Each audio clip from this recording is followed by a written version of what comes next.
अध्यक्ष महोदय, सन्मान्य सदस्यांच्या भावना योग्य आहेत.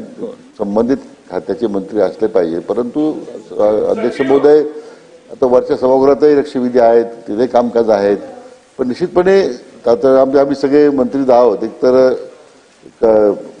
सामुदायिक जबाबदारी म्हणून सदस्यांनी व्यक्त केलेल्या भावनेची नोंद निश्चितपणे आपण घेतोय, परंतु जी भावना या ठिकाणी व्यक्त करण्यात आलेली आहे, खरं म्हणजे सचिव गॅलरी अदृश्य गॅलरी तशी बस करा, पण त्यांना दृश्य स्वरूपात आणण्यासंबंधी अध्यक्ष महोदय आपल्याला विनंती आहे की आपण त्या सूचना द्या. किमान मंत्री महोदय जरी वरच्या सभागृहात असले तरी किमान सदस्यांच्या सूचना याची नोंद संबंधित खात्या सचिवांनी घ्यावी, अशा तरी सूचना आपण अध्यक्ष महोदय कराव्यात. शासनाने याची नोंद घेतली पाहिजे.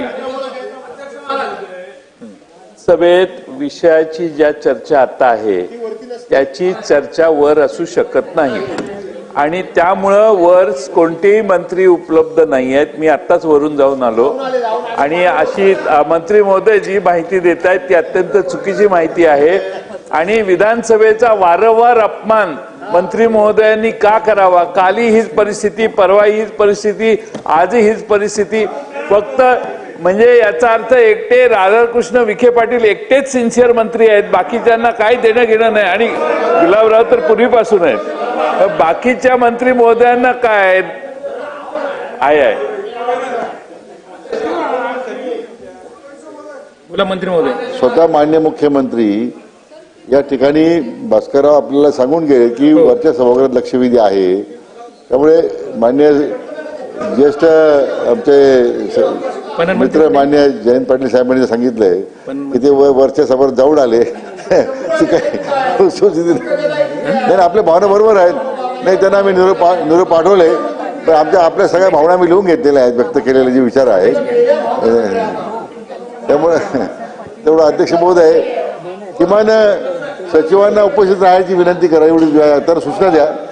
बाकी सभापती महोदय, मंत्री महोदयांच्या संबंधित सामुदायिक जबाबदारी म्हणून आम्ही आहोतच इथे, तरी संबंधित मंत्र्यांना आम्ही ताबडतोब निरोप पाठवतो, पण किमान ज्या विभागाचे सचिव आहेत त्यांना तरी मग आपण नोंद घ्यायला सांगा ना. मंत्री गैरहजर आहेत तर सचिवांनी नोंद घ्यावी.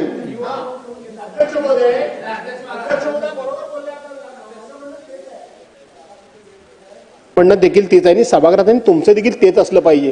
का आता जर मी तुमच्या चेंबरमध्ये गेलो, तुमचं खातं आहे की नाही आता तुमच्याकडे कुठला मला विषय माहित नाही, पण तुमच्याकडे जर तुमचं गेलो तर तुमच्या चेंबरमध्ये तुमचे सेक्रेटरी बसलेले असतील, तिथं ते घेतात नोंद. का तर तुमच्याकडे टीव्ही आहे. कुठली पद्धत आहे. तुम्ही सभागृहामध्ये बसावं म्हणून आम्ही आग्रह धरतो आणि सेक्रेटरीनी तर बसायचं नाही. काही वेगवेगळी पद्धत लावली का तुम्ही. कशाला एवढं डोक्यावर चढवून ठेवता प्रशासनाला.